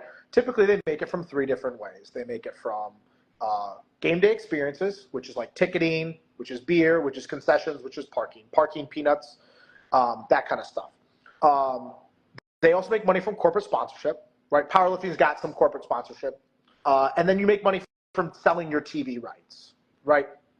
And so what all three of those things have in common, as terms of revenue streams and how we get more of them, is we need to get people to watch, right? All three of those revenue streams, if you want sponsorship dollars, people got to watch, right? People are like, oh, why can't we get a sponsor? No one watches. Yeah. Relative to other sports. No one watches. No one's going to sponsor if no one watches, okay? In-person experiences. Actually, I think this is the one we can do like tomorrow. Like, I think this one, I think I can rent a truck full of beer and I can put out some yard games and I can, like, the Alico barbecue. You were there at Junior Nationals? I wasn't there, but I know what you're talking about. Yeah. It was $50. You had a barbecue platter. You got a ticket to one of the best powerlifting meets I think there's ever been, because it was all just studs, and there was live music and you got drinks. And I'm like, this is what powerlifting is supposed to be. I like look around and I go, like it's a beautiful night in Texas. We're at Alico headquarters. There's like 500 people here. What are we doing, right? So the in-person experience, I think, is something we can do immediately, right? We can immediately make the spectator experience better, and get more people to watch. And so what I do is my next logical step next is, okay, we got to get more people to watch. Well, what characteristics of other sports do they have that make people want to watch it? The number one thing, and this is why I'm such a zealot about this, the number one thing is people want to root for their team. That is the number one reason. It's like an 80%. When people give a reason why they watch sports is to root for their team. And so you may like the way, like I'm talking to people in general, not you. You may like powerlifting as an individual sport. That's fine. You like it the way it is. That's totally fine. I'm just telling you what the data says. Like, I'm just telling you what people want to watch their team play. And if you don't believe in that, that's fine. But I'm trying to get people to understand the logic that I go through when I talk about the future of the sport. Yeah. There's a couple other things. Like, if you don't want to make it a team sport, that's fine. But I think there's a couple other kind of basic things we can do to make the sport more watchable. It can't be so long. Like, the events do not need to be so long. They don't. No other sport has an event that's 5 hours long. Like, I was at Sheffield. I think it's right now it's the best thing. If they made it 2 days, everyone would buy additional ticket. I'm buying a second day. I'm already there. I already paid $1,000 to go to England. I'm buying a second day ticket. Make it 2 days. Make it 2 sessions. Like, other sports are not so long. There's like small things we can do. They do have a good bar there, which is nice. So would you, like, for example, with Sheffield, would you just have it be like women go on one day, men go on another? Yeah, so that's where it becomes difficult, and I understand. What I would do, okay, so I'm the dictator. I would make it a women's day and a men's day, and I would increase it to 16 instead of going 12 and 12, I would actually add 4 more. I'd make it 16 and 16. It would still be 1/3 shorter. And then one thing they could do is the spotter and loaders just move slow. I don't think they're bad spotters and loaders. I just think they're not, like, there's a sense of urgency you need to have when spotting and loading when you want to get through people. Yeah, I don't know if you've ever, like, been at meets hosted by, like, Texas Strength System and their crew, but, like, I always allude to those. Like, they're insane. So they are on it. Yeah. I train my crews the same way. Like, we are like, they get paid a flat amount. So I go at the beginning of the meet, I go, you're paid $100 per session no matter what. The faster you guys go, the more you get paid per hour. It's simple, right? That's huge. And they take pride in that. It's a fun thing. Like, I post the time between lifts and stuff.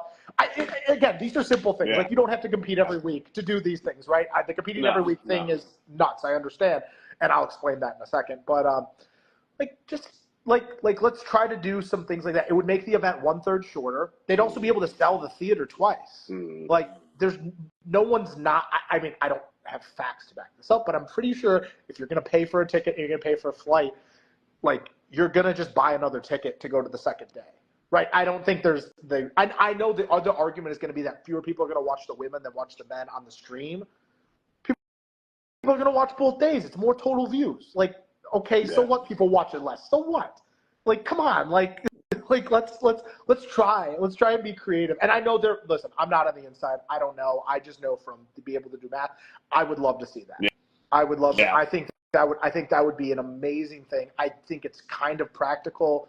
I'm very interested to see how the moving from the larger venue is going to look, because that's going to tell us a lot. Yeah. Like, being able to sell out things is a huge thing in business. If you can sell something out, you create FOMO, right? And that FOMO is so powerful. If you don't think that, like, this next event's probably going to sell out too, you might be wrong. And that's what's cool about, like, so I know for a fact with the new venue and stuff, right? One, they can even change the shape of what it looks like to like to fit people stuff, but also like the restaurants that are around it, the drinks, you can get all that type of stuff. Yeah, that was a huge issue for me as a spectator. Was like there was nothing was open. I was like, oh, like, but like, and beyond that, I mean, because Steve and I talk about this too, where it's like, even something as simple as this. So after the event, there's the meet and greet, right? Even you put that on its own day, I think it makes it better for a couple of reasons. One, people will at 100% stick around for that to meet their favorite looks like that. But two, the lifters will just be able to enjoy it and be more energetic and engaged because they didn't just finish,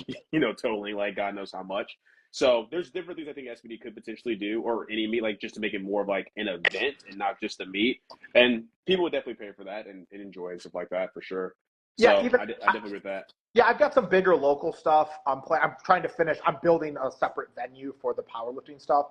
But like, what we will do is we'll fly the athletes in on Friday night. We'll do a meet and greet Friday night, then early so people can go to sleep and stuff. Saturday we'll have a local meet, and then we'll have the pro meet on Sunday night. Yeah.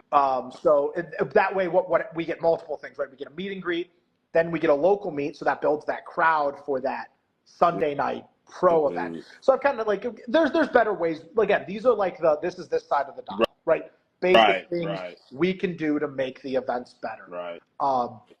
I don't think it's like they're uncontroversial, right? No one's going to argue that kind of stuff. But yeah, I'm again like kind of back to what I was saying. I'm a big team guy. I want to see it be a team sport because I think the biggest thing that we don't talk about is the investment side. All sports teams are major corporations now. Like they're massive. There's tons of money. No power lifter wouldn't be better served if they were making NFL style money. Like there's no argument that the sport wouldn't be better. You can't make it. The lowest paid NFL player makes $950,000 a year, which is more than all the powerlifting prize money combined. So, the big thing is I would like to see it be a team sport. I know it's kind of, it's going to require a radical restructuring.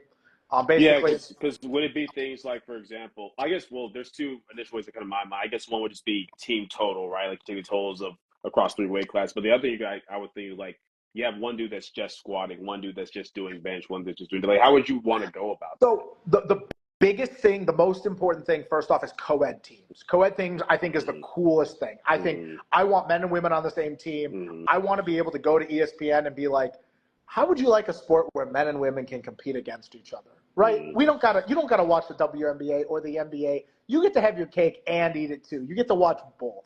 And I think that's just like, I think you talk to someone who doesn't know anything and they're like, I'll tune into that. So like, that's my first like philosophy. If you want to do that, you have to use formula or you have to use percentage of the world record. I'm not sold either way. I still got to do some experimenting with myself, how I want to do that. I kind of lean towards percentage of the world record just because it's easy to explain. Yeah. Formula is a little more complicated, but percentage of the world record is kind of an easy thing to talk to people about. It creates more parity too. Like parity is an important part of sports, like unpredictability. Like what was the best moment in powerlifting last year? It was Russ beating, Jerns beating Russ. That was the best moment. And so like to be able to like that was because it was unpredictable, right? You didn't know it was going to happen, and that's what made it. Also, the villain falling. Not that Russ is a villain, but like he was the villain in that story. I think those kind of things I would really like to see. But men versus women is the big thing as far as like the teams, and then like you could. I'm not too much of a zealot, like I said, about coefficient versus percentage of the world record, but I think percentage will work better because then you could have someone who's a deadlift specialist. You could have someone who's you could have the teams kind of mixed up as far as that goes. But what happens is I kept going down the rabbit hole, right? You're like, oh, we want to do teams, right? And so the problem is let's say Sheffield's in a stadium. Let's say Sheffield is millions of people are watching it. Let's say the athletes get half the revenue. If it's only one event a year, it's going to be like $50,000 an athlete, right? If it's only one event, we have to find a way to do more events. It doesn't matter how big one event gets. We have to figure out a way to get athletes to compete more frequently. And that's where I went off the rails. Gotcha. I go, we got to compete more frequently. We need more events. And with teams, it's easy because you could have 2 teams and that's one event, and then another 2 teams, that's another event, and it creates more. But I'm like, okay, what if we did this? Instead of doing 12-week prep, compete, 12-week prep, compete, 12-week prep, compete, which as a coach is kind of a lot, and it also doesn't give you a lot of time to get better. What if you had a nice, 8 to 9 month off season? No competitions, you're just training, you're just getting better, you're getting better, you're getting better. And then you do a prep, and you get into competition shape, and then you just competed every week for 4 weeks. And I'm like, what if we just restructured the way we think about powerlifting, right? It's going to change the way we do things for sure. And so that's where I'm at right now. And in order to do that, in order to get athletes to do that, it's going to be expensive, right? We're going to need to give them thousands of dollars to do this. And so I'm raising outside capital. I've had meetings with a few investors. I haven't been super on it because I run a full gym full time. But that's where I'm at. And what I tell people is we can try it. If it works, everyone's going to get rich. If it doesn't work, then we just go back to how it is now. Go back to what you were doing. Oh, yeah. Oh, wow. Yeah, exactly. Yeah. Because I guess the biggest thing with that is just like I said, we would also have to temper expectations of what type of numbers they're putting up on some week compared to another. I feel like it's very hard not to. Really? I think because you're going to have such a long off season and you're going to be so healthy and you're going to be able to train and you're not going to have to cut and you're going to be able to just train at your weight for 9 months to a year, like you might do less week 2 and you might do a little less week 3, but your overall amount that you can do, your work capacity is just going to be so much higher. Oh, for sure. But I guess what I'm saying is, like, let's say they compete 4 weeks in a row, right?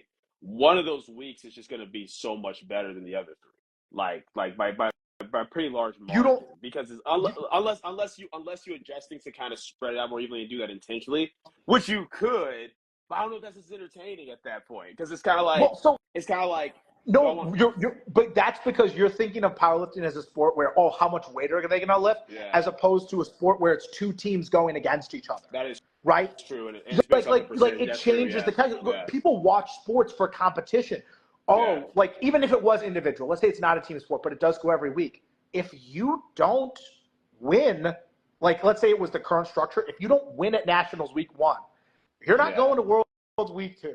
Right? It changes the structure there where you kind of do have to, you may need to feather things to make sure you don't die, but you got to win. Yeah. Right. And so it does work better with the team. I get the mentality because with the team, it's like if 2 NFL teams go against each other and one, it's 50-20 versus another one's it's 100-50. No one really cares about the points themselves as much as who won. So I definitely get that aspect. I guess that's just such a drastic shift against the current culture of what powerlifting is, though, where it is the focus on the numbers. So it's when you first brought it up back then, I was like, yo, this dude sounds crazy, but it is intriguing. It definitely is interesting to kind of think about. Yeah. I love that I hear the word intriguing because intriguing means people are going to show up and watch, right? Yeah. That's the goal. And I think people just need to understand the goal of sports at the professional level. This is not the local level, right? At the professional level is to get people to watch because spectators are who pay the bills. Yeah. That's where the money comes from.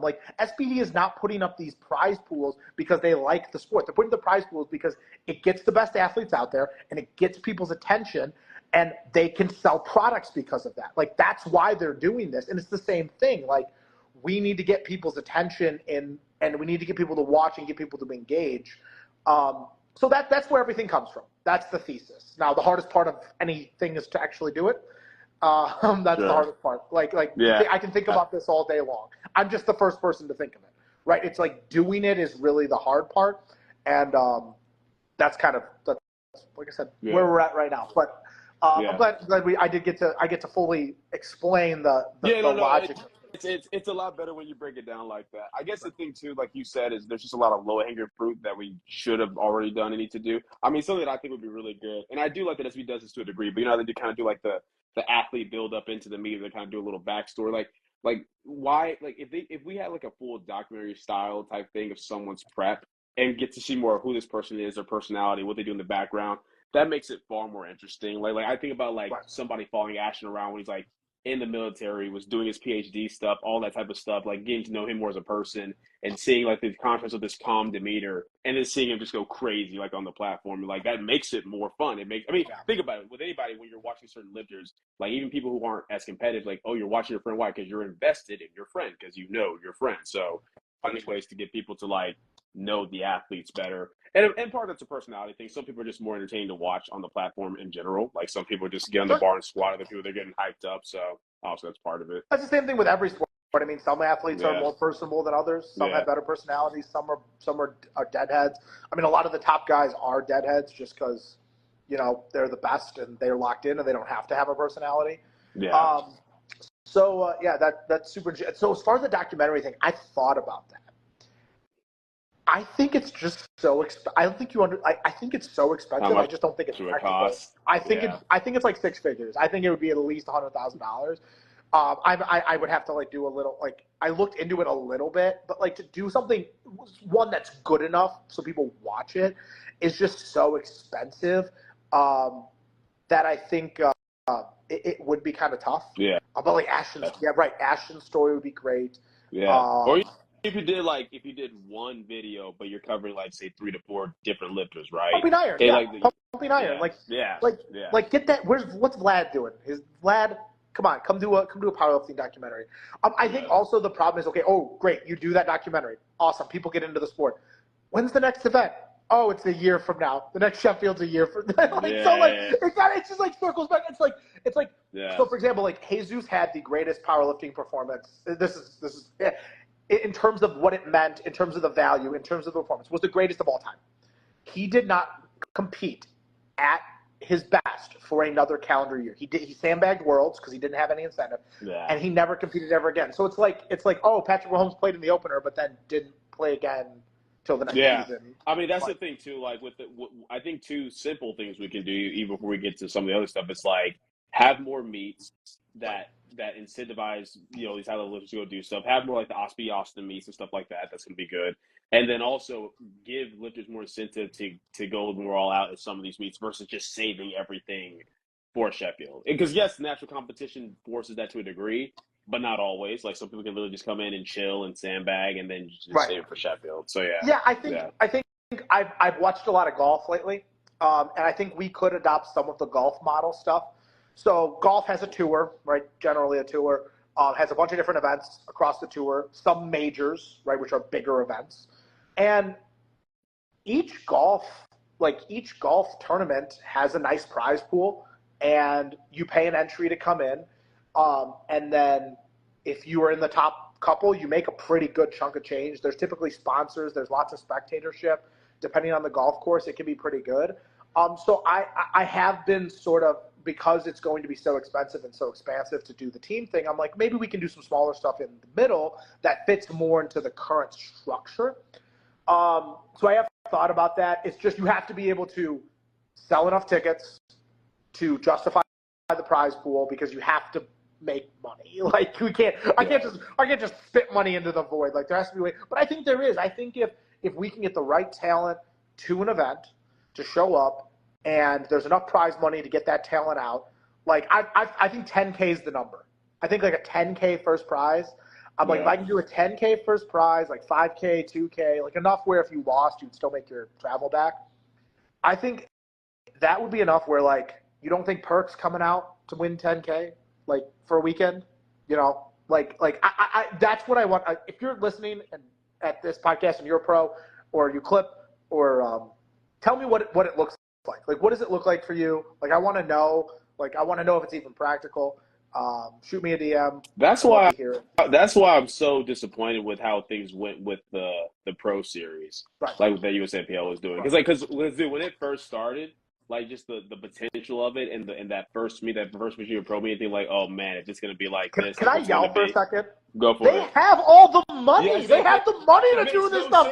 What are they doing? Dude, it makes no sense. Like I tell people all the time, like every Fed has their issues 100%. But what gets me is that at this point, no one's holding you down. No one's stopping you from doing what you want to do. You have the range to do what you want to do. You have the membership. You have the money. It's like, bro, just do it. I was being a total asshole on my story. I'm like, there's about 30,000 members right now. If they raised membership, announce you're raising membership $10. Yeah. Put up $150K up top, and then do like whatever the rest is, 75-25. Do it the weekend to Raw Nationals. Invite all the top pros. You don't think everyone's going to switch to try to win $150,000? Well, dude, and you just fixed your sport overnight. Think about it. When it first started, when the split first happened, most of the high-level lifters stayed. No one wants. No one wants to go to fucking Germany and spend $5,000 on a hotel for 7 nights. Yeah. You know?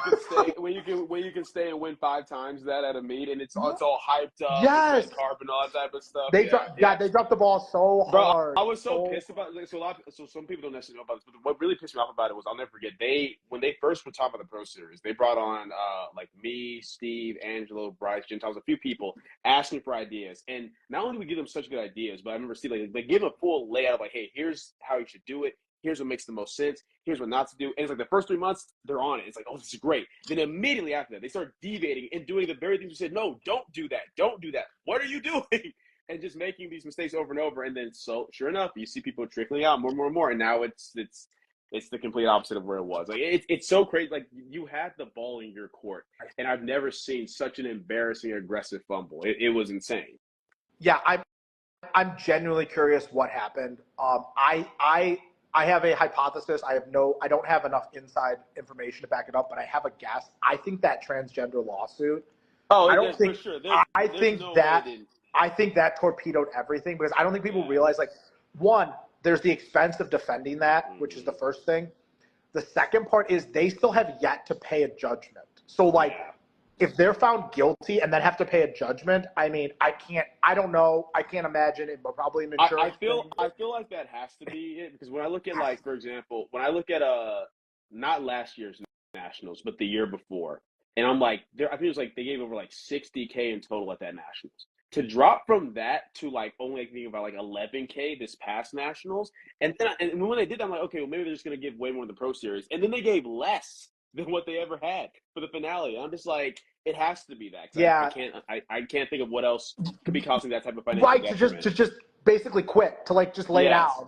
Like, super interesting. Yeah, I mean, I mean, there's going to be new leadership over there, so who knows? Yeah. I've always been of the opinion that you need a strong USAPL because that holds Powerlifting America accountable. Like, that's like essential. Like, the last thing you want is Powerlifting America to be like running free because then there's no incentive to develop anything. Mm-hmm. Like, there's no incentive to get better. Special guest? Special guest with the special guest? Yeah, my daughter. Yeah, no worries. We're about to wrap it up here. No, I appreciate your time. This was like 10 out of 10 discussion. It's probably the best pod we've had. But yeah, super interesting. Like the fact that they had all the money and new leadership's coming. It's going to be very interesting. I'm curious to see what they do with it. It almost is unfortunate. Almost like, man, I wish the new leadership would have came a little bit earlier. I mean, that's the problem with almost all these feds, though. Is like a bunch of old heads with almost no vision. The problem, I do want to talk about. The problem with it is the word fed. Okay, people don't understand. A federation is everyone getting together, having to compromise, and then when people have to compromise, it's almost always the worst outcome. Like, it's Congress, right? Yeah. When everyone has to get together and compromise, it almost always ends poorly. So it's not necessarily even the people running its fault. It's the structure of the organization. I think people just need to temper their expectations, right? Yeah. Like, for example, like what's everyone's favorite meet, right? It's Sheffield, right? Sheffield is not ran by the IPF. Sheffield's ran by SPD, which is a private company, right? They don't compromise. They just kind of do what they want to do, right? And like they kind of have to work with the IPF on stuff, but they kind of just do what they want to do. When I run my meets, I do what I want to do. Like I think people just need to understand how organizations are structured. Like, the president does not get to make decisions. The president is one of 12 votes. Mm. He does not have any authority different than the other whole 11. Executive committee and everything. Yeah, he's one board member. Like, he doesn't have any more of a say than the other 11 people. They all have to come together and make a decision. So people just need to maybe have a little more grace with people. Like, support the people who are running these good events, like SPD Austin and Raleigh and stuff like that. Hopefully, Rising Tide should be pretty good. Yeah. Avankis is doing some good stuff and is going to be doing some good stuff. So I think there's a lot of good, and I hope the reason we do this podcast is to put our ideas out there. Hopefully, some people steal them. You have my permission to steal my ideas. Everyone, steal my ideas. I hope I wake up one day and I see a post that SPD is doing a team tournament. I was like, fine, I don't have to do it anymore. Thank God. I can go back to my gym. I can go sleep happy. But yeah, I appreciate this so much. Thanks for taking time out of your schedule for this. It's going to be uploaded on all platforms tomorrow. Clips are going to be out. Anything else you want to touch on before we leave? No, I appreciate you having me on. I enjoyed the discussion. It was cool to, I always enjoy stuff like this, free-flowing conversations. It was cool to hear more of your actual mentality behind things you've seen. Like, I can now take those 20-second clips and be like, no, I know what he's really getting at. It kind of go from there. But no, I enjoyed the time. I enjoyed the talk, and I'm sure we'll do it again at some point. Yeah, absolutely. Thank you so much, and I'll talk to you later. All right. See you. Thank you.